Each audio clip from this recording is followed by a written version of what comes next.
মাশাআল্লাহ মাশাআল্লাহ। আমার হাতে কি? সবাই বলেন কি? এই কোরআন মাথায় নিয়ে শপথ করতে আল্লাহ দেয় কথা বলেন। হুজুর কোরআন মাথায় নিয়ে শপথ করছি, এই কাজ আমি জীবনে কোনোদিন করিনি, এই জন্য আল্লাহ কোরআন নাযিল করেননি। কি বুঝে আসে কথা? ফামান কানা ইউহলিফ ফালিউহলিফ বিল্লাহ। যদি আপনি শপথ করতে চান আল্লাহর নামে শপথ করবেন, আল্লাহি বিল্লাহি তাল্লাহি বলে শপথ করবেন। এই কোরআন আল্লাহ শপথ করার জন্য পাঠায় নাই, এই কোরআন আল্লাহ এমন এক উদ্দেশ্যে পাঠিয়েছেন, যদি আজকে বুঝতেন আর কোনোদিন বিতর্ক করতেন না। ফলশ্রুতিতে এই জমিনে যিনি দিন কায়েম করে দিতেন তিনি কি? আমার মূল কথা 8টা পয়েন্ট এখন আমি একটা মূল বক্তব্য আপনাদের সামনে থ্রো করতে চাই। সূরা মায়েদার 2টা আয়াত আপনাদের সামনে পড়তে চাই, 49 আর 50 নং আয়াতে কারিমা। সবাই বলেন তো কয়টা আয়াত? সময় লাগবে সর্বোচ্চ 15 মিনিট। আগামী দিনে বেঁচে থাকার জন্য এই ওয়াজটা আমাদের খুব জরুরি। বলবো আওয়াজটা আর একটু জোরে কইলে সাহস করতাম। বলবো মাশাআল্লাহ, বলবো। আল্লাহ রাব্বুল আলামিন বলেন ওয়া আনিহকুম বাইনাহুম বিমা আনজালাল্লাহ।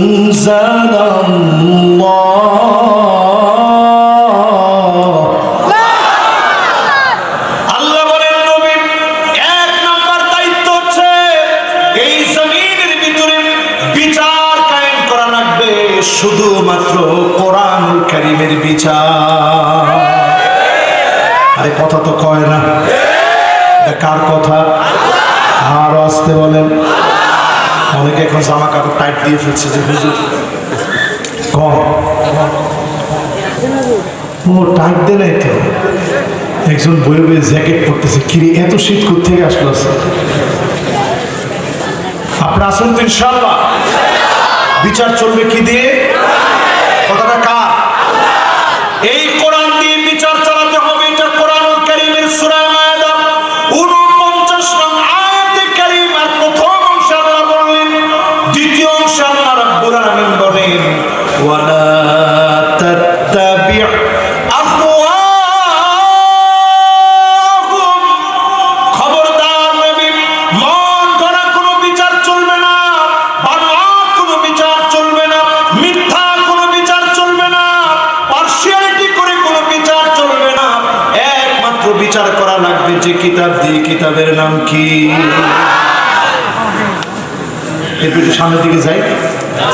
3 নম্বরে আল্লাহ রাব্বুল আলামিন বলেন ওয়াহদারুহুম আন ইফতিনুকা আন বা'দি মা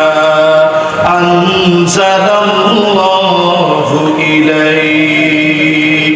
নবী সতর্ক থাকা লাগবে যাতে করে তাদের কোনো ফতোয়া আপনার ভিতরে ঢুকাই দিতে না পারে। ডারউইনের বস্তা পচা কোনো মতবাদ, লেনিনের কোনো মতবাদ, মাও সেতুংয়ের কোনো মতবাদ, কার্ল মার্কসের কোনো মতবাদ মুসলমানের সিলেবাসের ভিতরে কোনোদিন ঢুকতে দেওয়া যাবে না, ঠিক কিনা বলে? ফতোয়া কার? আল্লাহর ফতোয়া। আপনার যদি ভালো না লাগে হুজুরের জন্য জিজ্ঞাসা করেন, অথবা আপনাদের প্রত্যেকের কাছে স্মার্টফোন আছে, আপনি নিজে সার্চ করে দেখেন ওয়াহদারুহুম। নবী তাদের ব্যাপারে সতর্ক থাকা লাগবে। আইয়াফতিনুকা আন বা'দি মা আনজালাল্লাহু ইলাইক। এই কোরআন আপনার উপর অবতীর্ণ করা হয়েছে, তাদের কোনো ফতোয়া এই কোরআনের ভিতরে প্রবেশ করায় দেওয়া চলবে না, ঠিক কিনা বলে? এটা 3 নাম্বার গেছে। এবার ক নাম্বার?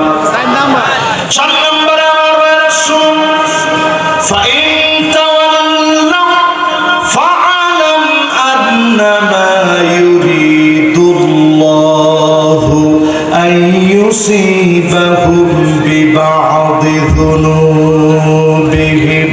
নবী আপনি শুনে রাখেন, যদি এরপরেও ঘাড় ঘুরা নেয়, এরপরেও যদি মাথা ঘুরা নেয়, শুনে রাখেন নবী এত কিছুর পরেও ঘাড় যারা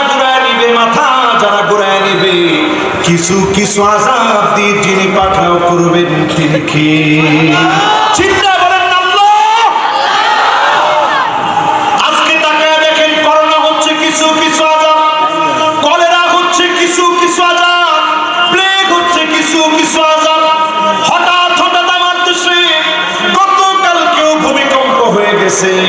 গতকালকের আগের দিন সকাল 9টা বেজে 35 মিনিটে 5.3 মাত্রার যে ভূমিকম্প হয়েছে, এই ভূমিকম্প সহ বিগত কয়েকদিনে, বিগত কয়েক মাসে ঘন ঘন যেই ভূমিকম্পগুলো হচ্ছে, আল্লাহ বুঝায় দিচ্ছে আর কোরআনের বিরোধিতা করবি না।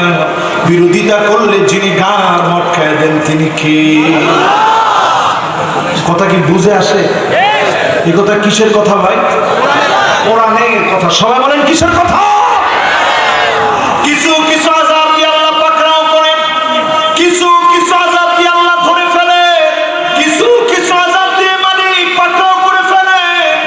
এই জন্য আল্লাহ পাক স্মরণ করে দেন, গোলাম কোরআন রেখে অন্যদিকে যেও না।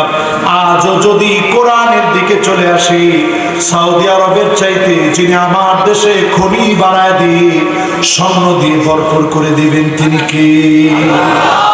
খালি মাইনা দেখেন, সৌদি আরবে এই যে খনি আর খনি, কিছু বিধান মানার কারণে আল্লাহ এত কিছু দিচ্ছে। আরব দেশের ভিতরে তাকায় দেখেন, কিছু কিছু মানার কারণে কত কি আল্লাহ দিয়েছে। আমার দেশটার দিকেই তাকায় দেখেন, করোনাকালীন সময়ে রেড জোন ছিল বাংলাদেশ। রেড জোন হওয়ার পরেও সব বিশেষজ্ঞরা বলেছিল মানুষ মরে মরে রাস্তায় পড়ে থাকবে, মারা যাবে, দাফন করার লোক খুঁজে পাওয়া যাবে না। আমার বাংলাদেশে এমন হয় নাই, একটা লাশও দাফন কাফন হয়েছে।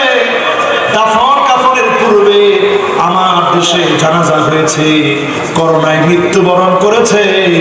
জানাজা ছাড়া একটা লাশও দাফন কাফন করা ছাড়া একটা লাশও কবরস্থ করা হয় নাই, ঠিক কিনা বলে?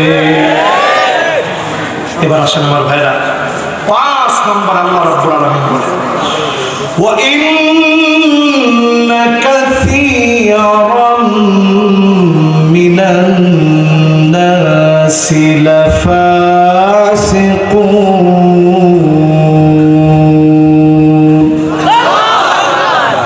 অধিকাংশ মানুষ কোরআনের দিকে আসবে না, অধিকাংশ মানুষ বিশ্বাস করবে না, অধিকাংশ মানুষ ফাসিক হবে। ফাসিকরা কোরআন মানবে না, ফাসিকরা কোরআনের বিরুদ্ধে দাঁড়াবে। আজকে এই মাহফিলে যদি নিজেকে মুমিন বলে পরিচয় দেন, নিজেকে যদি মুমিন মনে করেন, আজকে থেকে কোরআনের পক্ষে রাজি আছেন কারা কারা? হাত উঠায় দেখা।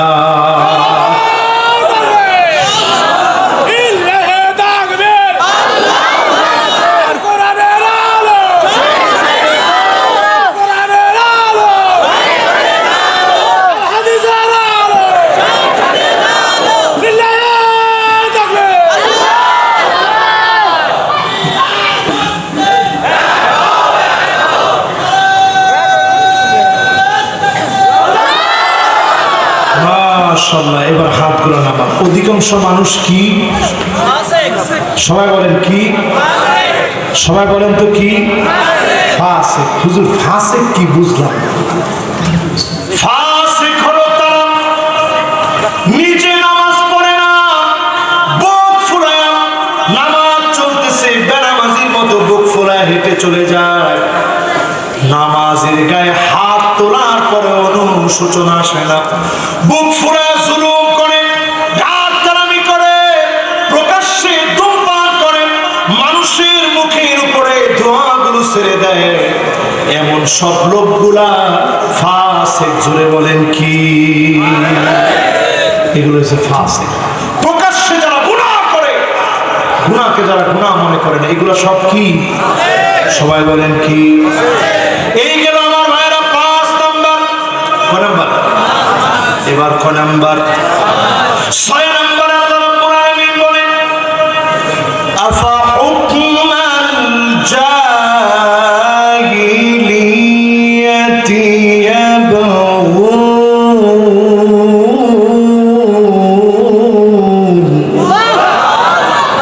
নবী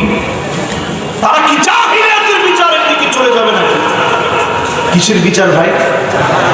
সবাই বলেন, আর জোরে বলেন, জাহিলিয়াতের বিচার।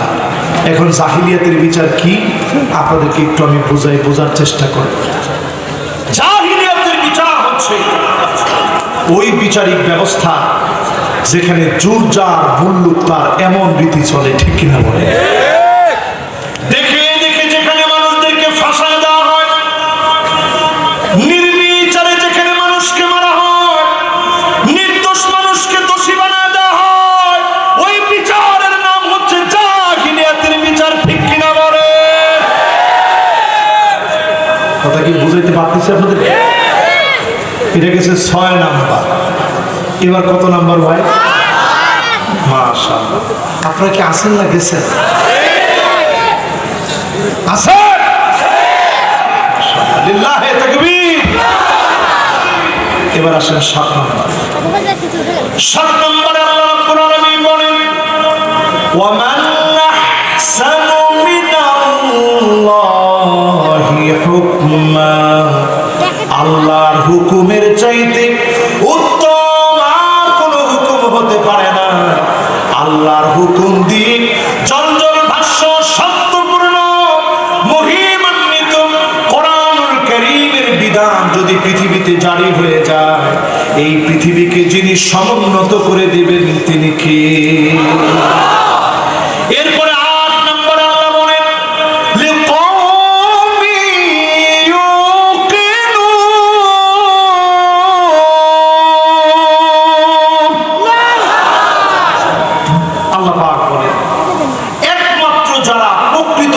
বিশ্বাসী হবে তারাই কেবল কোরআন প্রতিষ্ঠা করার জন্য, জমিনের মধ্যে আল্লাহর কোরআনকে এস্টাবলিশ করার জন্য জীবন জান মাল আল্লাহর রাহে কুরবানি দেওয়ার জন্য প্রস্তুত হয়ে যাবে, ঠিক কিনা?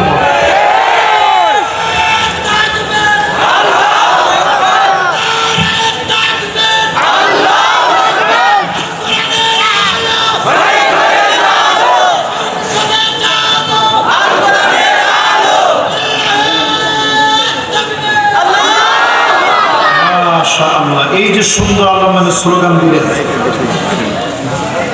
এইরকম স্লোগান যদি আমার পার্লামেন্টে শুরু হয়, পার্লামেন্টের অবস্থা ভালো হবে না খারাপ হবে? আমাদের পার্লামেন্টে যখন কোনো আইন পাশ করা হয়, এরকম যদি লিল্লাহি তাকবীর থাকতো, আমার পার্লামেন্টে অনিসলামিক কোনো আইন পাশ হতো না, ঠিক কিনা বলে? আমার রাস্তায় যদি লিল্লাহি তাকবীর স্লোগান থাকে, রাস্তার ভিতরে যেভাবে মুনাফিকরা ভয়ে আতঙ্কে পড়ে যায়, প্রত্যেকটা জায়গায় যদি লিল্লাহি তাকবীরের স্লোগান থাকতো, বাতিল পরাভূত হতো, হকের বিজয় হয়ে যেত, ঠিক কিনা বলে?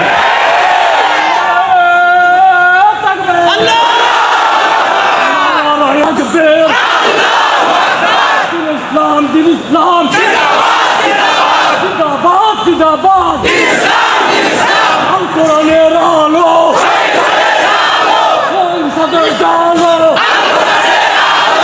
ইসলাম দিন, ইসলাম।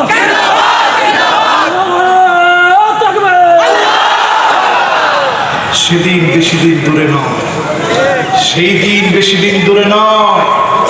আজকে যে আয়াতে কারিমার তাফসীর আমি শুরু করেছি, এতক্ষণ ধরে তাফসীর করতেছিলাম সূরা আম্বিয়া এর প্রথম আয়াত।